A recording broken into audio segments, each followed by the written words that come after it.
5:12 p.m., Marietta, Georgia. No rear Hannibal awning.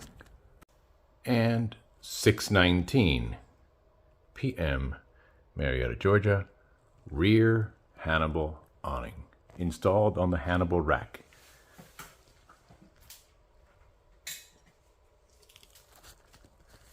There you go. Let me show you what it looks like when it's open. There we go.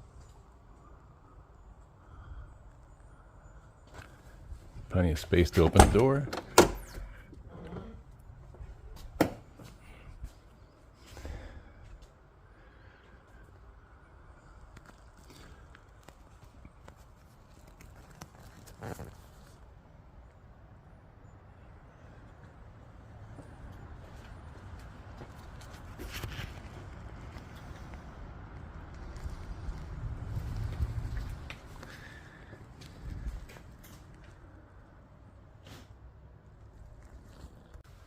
I got the sides on.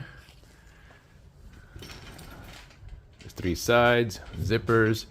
They hang on the inside grommet holes so the water will run through the outside and down. Let me show you what it looks like when you open up the windows.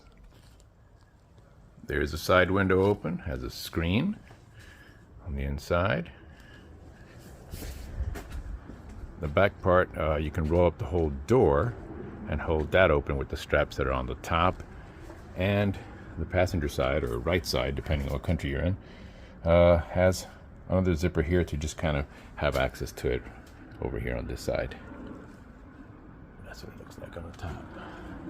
Let me show you what it looks like with this side open. There it is with the top rolled up. I have a backlight that I installed right there from Mud UK. Let me turn that on for you. There you go, that's better. Right here you got a chance to see it. It's a nice piece. It's nice. Gives you an idea of the size of it.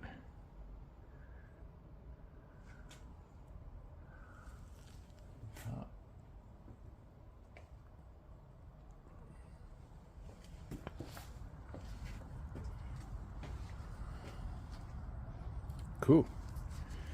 This is the Hannibal rear awning for the Hannibal rack. When ordering, if you call Peter over in Australia, make sure you let him know whether your Hannibal rack is the newer style with the rounded back or the older style with the hard 90 degree. Hard 90 degree might be a little easier because these brackets will be a little easier for them to fabricate. And yeah, because installing this takes a while. It took me an hour to install them by myself, sitting on top of the rack. Fortunately, I have the space to sit up there inside the garage. All right, folks, be well. Stay hydrated.